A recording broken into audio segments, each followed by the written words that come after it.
मुख्यमंत्री जयराम ठाकुर ने कहा कि महिलाओं के विकास के बिना समाज के विकास की कल्पना नहीं की जा सकती। उन्होंने कहा कि हिमाचल देश का ऐसा पहला राज्य है जहां पंचायती राज संस्थाओं और शहरी स्थानीय निकायों में 50% आरक्षण महिलाओं को प्रदान किया गया है। मुख्यमंत्री शिमला से भाजपा महिला मोर्चा की चारों संसदीय क्षेत्रों की संयुक्त वर्चुअल रैली को संबोधित करते हुए बोल रहे थे। उन्होंने कहा कि राज्य सरकार ने महिला उत्थान और उनके आर्थिक सशक्तिकरण के लिए कई योजनाएं शुरू की है।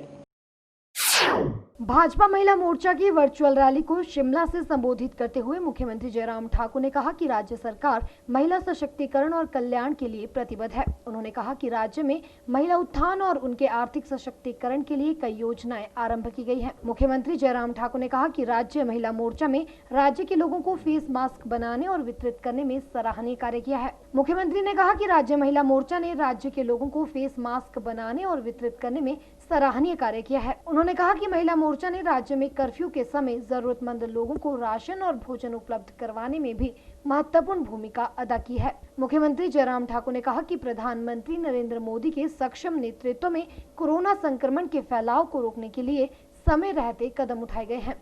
उन्होंने कहा कि प्रधानमंत्री द्वारा लिए गए लॉकडाउन के निर्णय के कारण कोरोना वायरस के फैलाव को रोकने में मदद मिली है। मुख्यमंत्री जयराम ठाकुर ने कहा कि प्रधानमंत्री द्वारा लिए गए निर्णयों के कारण ही भारत में विकसित देशों की तुलना में कोरोना संक्रमितों की मृत्यु दर कम है। मुख्यमंत्री जयराम ठाकुर ने कहा कि राज्य में स्थिति पूरी तरह से नियंत्रण में है, क्योंकि राज्य में आए 701 कोरोना वायरस के मामलों में से 420 लोगों का उपचार कर लिया गया है। उन्होंने कहा कि एक समय में राज्य में केवल कोविड का एक ही मामला रह गया था, लेकिन राज्य सरकार द्वारा देश के विभिन्न भागों में फंसे 2 लाख के लगभग लोगों को वापस लाने के कारण यह संख्या बढ़ी है। मुख्यमंत्री जयराम ठाकुर ने कहा कि हिमाचल प्रदेश देश का ऐसा पहला राज्य है जहां पंचायती राज संस्थाओं और शहरी स्थानीय निकायों में 50% आरक्षण महिलाओं को प्रदान किया गया है। उन्होंने कहा कि ऐसा करने से न केवल विकास और नीति निर्माण में महिलाओं की भूमिका सुनिश्चित हुई है, बल्कि महिला सशक्तिकरण भी हुआ है। मुख्यमंत्री जयराम ठाकुर ने कहा कि महिलाओं के विकास के बिना समाज के विकास की कल्पना नहीं की जा सकती। उन्होंने कहा कि राज्य सरकार ने महिला सशक्तिकरण के लिए विभिन्न योजनाएं आरंभ की हैं। उन्होंने कहा कि 2.76 लाख परिवारों को गृहिणी सुविधा योजना के तहत और 1.36 लाख मुफ्त गैस कनेक्शन उज्ज्वला योजना के तहत राज्य में वितरित किए गए हैं। वहीं इस अवसर पर गलवान में शहीद हुए सैनिकों के सम्मान में 2 मिनट का मौन भी रखा गया। सांसद और भाजपा की राष्ट्रीय महासचिव सरोज पांडे ने कहा कि नरेंद्र मोदी जब 2014 में देश के प्रधानमंत्री बने, उस समय देश में लगभग प्रत्येक दिन नए घोटाले सामने आ रहे थे और आर्थिक स्थिति विकट थी। प्रधानमंत्री ने न केवल अर्थव्यवस्था को वापस पटरी पर लाया, बल्कि देश को उसकी प्राचीन महिमा भी वापस दिलाई। सरोज पांडे ने कहा कि प्रधानमंत्री नरेंद्र मोदी के गतिशील नेतृत्व में भारत विश्व शक्ति के रूप में उभर रहा है। उन्होंने कहा कि धारा 370 और 35A इतिहास की बात रह गए हैं और अब भारत में एक संविधान और एक निशान है। वहीं भाजपा की राष्ट्रीय महिला मोर्चा अध्यक्ष विजय राहतकर ने औरंगाबाद से रैली को संबोधित करते हुए कहा कि वर्तमान भाजपा की केंद्र सरकार ने 1 वर्ष का कार्यकाल पूरा कर लिया है। उन्होंने कहा कि महिला सशक्तिकरण को सुनिश्चित करने के लिए इस वर्ष के दौरान कई योजनाएं शुरू की गई हैं।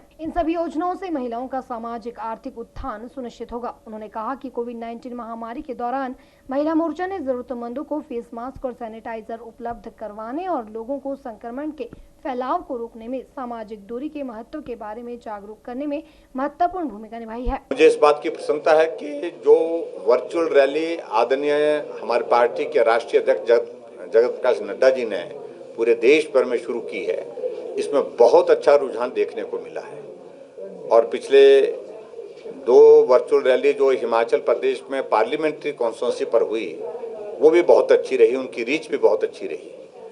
और आज महिला मोर्चा ने जो वर्चुअल रैली, जिसमें हमारी पार्टी के राष्ट्रीय महामंत्री सरोज पांडे जी और उनके साथ साथ में महिला मोर्चा की राष्ट्रीय अध्यक्षा विजय राहटकर जी और महिला मोर्चा की प्रदेश अध्यक्ष हमारे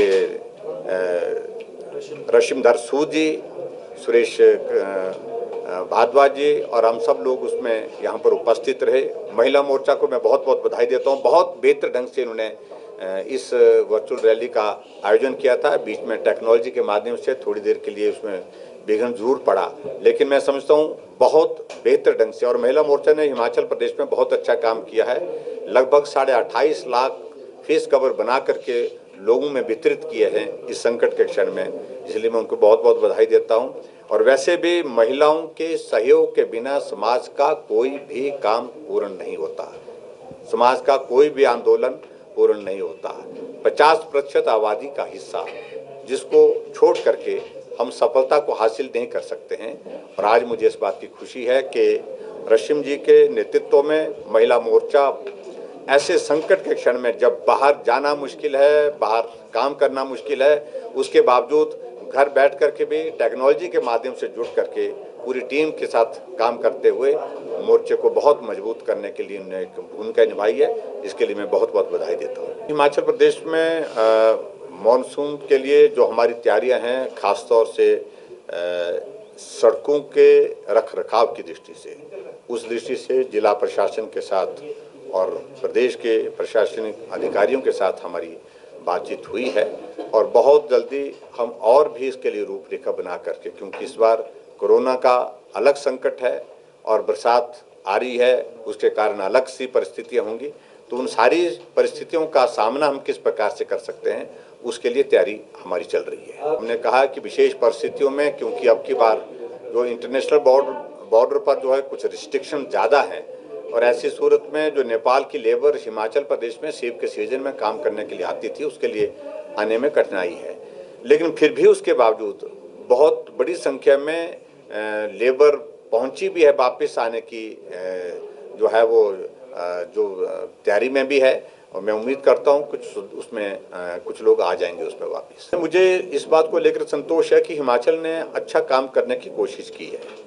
हालांकि ये हकीकत है, ये सच्चाई है कि इस वायरस से लड़ने का अनुभव किसी के पास जो है वो पहले नहीं था, ना हमारे पास, ना जो पुराने जो लोग रहे हैं अन्य दलों के, ना उनके पास। नया काम, नई परिस्थितियाँ, नए हालात, लेकिन उसके बावजूद हमने बेहतर काम करने की कोशिश की है और हिमाचल अभी भी बाकी राज्यों की तुलना में बेहतर है। लेकिन मामले बढ़े हैं हिमाचल प्रदेश में और उसमें मुझे सिर्फ इतना ही कहना है कि उसमें बहुत चिंतित होने की आवश्यकता नहीं है, क्योंकि मामले इस वजह से बढ़े हैं जो हिमाचल में दूसरे प्रदेशों से जो लोग आ रहे हैं वो उनके कारण जो है जैसे प्रवेश होते हैं वो संक्रमित होकर के आ रहे हैं, तो उनको हम सीधा घर नहीं भेज रहे हैं, इंस्टीट्यूशन क्वारंटीन किया है और उनको वहीं से टेस्ट के बाद ही हम घर वापस भेजते हैं जब वो नेगेटिव पाए जाते हैं। तो इसलिए सबका इलाज ठीक प्रकार से हम कर रहे हैं और कोशिश करेंगे आने वाले समय में कि जितना संभव हो पाएगा बेहतर काम करने की कोशिश करते हुए हिमाचल प्रदेश को कोरोना के इस दौर से बाहर निकालने।